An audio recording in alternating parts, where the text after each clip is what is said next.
제목을 가지고 여러분들과 함께 말씀을 나누고자 합니다. 지난 본문에서 하나님은 이스라엘과 유다의 악행을 벌하지 않을 수 없다고 하나님께서 말씀하셨습니다. 오늘 본문에서는 예레미야가 하나님의 징벌이 어떤 형태로 이루어질 것인지를 실제로 눈앞에서 보는 듯한 생생한 표현으로 선포하고 있습니다. 첫 번째로 1절에서 8절의 말씀을 보시면 예루살렘에서 피하라 라는 것을 볼 수 있습니다. 적들이 쳐들어온다는 소식이 들리면 일방적으로 작은 성읍에 사는 사람들이 예루살렘같이 크고 방비가 잘된 성 안으로 피하게 마련입니다. 그러나 예레미야는 오히려 예루살렘으로부터 피하라고 명령합니다. 그리고 드고아에서 나팔을 불고 베닥게렘에서 깃발을 들라고 외칩니다. 아름답고 우아한 시온의 딸 예루살렘이 북방에서 양떼를 몰고 온 목자들, 바로 바벨론 군대에 의해 애워싸이고 먹힐 것입니다. 너희는 그를 칠 준비를 하라 라고 번역된 문장을 그를 칠 전쟁을 거룩하게 하라 라는 뜻입니다. 놀랍게도 이 말씀은 가나안을 정복할 때 하나님이 이스라엘과 함께 하셨듯이 하나님이 바벨론의 편에 서서 예루살렘을 향한 전쟁을 지휘하신다는 뜻입니다. 바벨론의 공격은 낮과 밤을 가리지 않을 것입니다.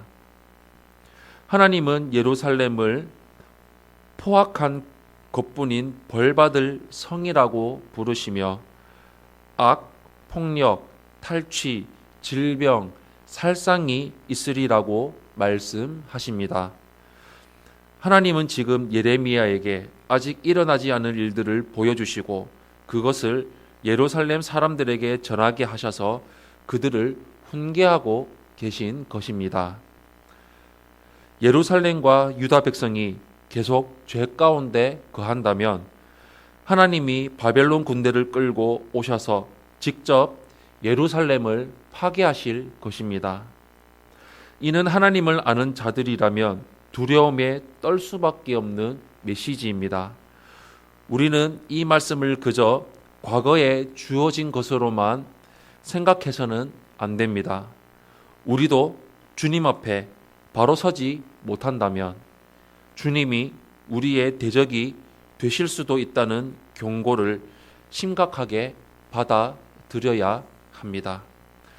두 번째로 9절에서 15절의 말씀을 보시면 말씀을 거부하는 백성의 모습을 볼 수 있습니다.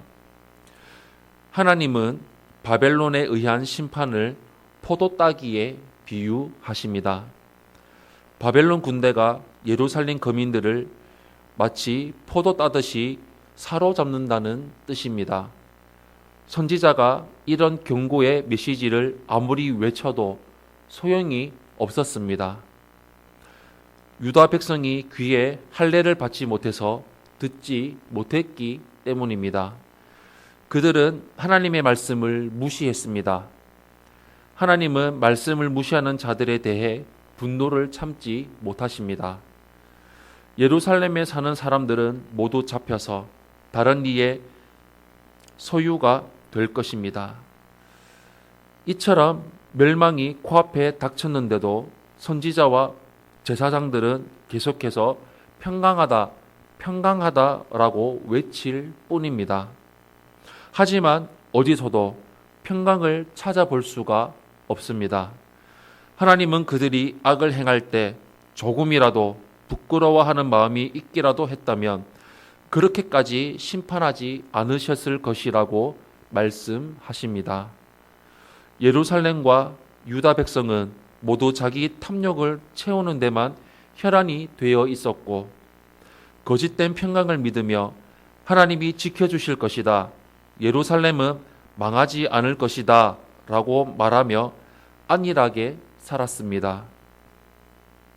교회도 성도도 깨어 있지 않으면 안일에 빠질 수밖에 없습니다. 언제나 말씀 앞에 깨어 있어야 하고 사소한 죄라도 부끄러워해야 하고 죄를 깨달았을 때 회개하고 돌이켜야 합니다. 하나님의 경고 앞에서 자신을 냉철하게 돌아보기를 바랍니다. 사랑하는 성도 여러분, 성도라면 오늘 본문 말씀을 충격과 공포로 받아들여야 합니다. 하나님이 우리의 적이 되실 수 있다는 경고 앞에 안일한 태도를 가질 수가 없습니다. 하나님의 사랑은 우리가 범죄했음에도 불구하고 편안하게 살게 하시는 것이 아닙니다. 어떻게든 죄를 깨닫게 하시는 것이 진정한 사랑입니다. 때로는 매를 드셔서라도 바른 길로 인도하십니다. 아버지의 그 사랑에 올바르게 반응하는 자녀가 되어야 합니다. 우리는 천국을 소망하며 살아가는 자들입니다. 지금 이 자리에서 만족하며 머물러 있는 것이 아니라 더욱 힘써 자라나야 합니다. 더욱 힘써 천국을 바라고 주님의 말씀에 순종하며 들으며 나아가야 합니다. 누구의 말을 들으며 살아가십니까? 어디에 관점을 두고 살아가십니까? 유다 백성들처럼 이 땅만 나만 바라보며 사는 것이 아니라 예레미야처럼 하나님의 말씀에 순종하며 하나님 말씀을 들으며 살아가시기를 바랍니다. 우리 평생에 하나님의 말씀을 듣고 음성을 듣고 말씀에 순종하며 천국을 소망하며 살아가는 은혜가 가득하시기를 예수님 이름으로 축원합니다.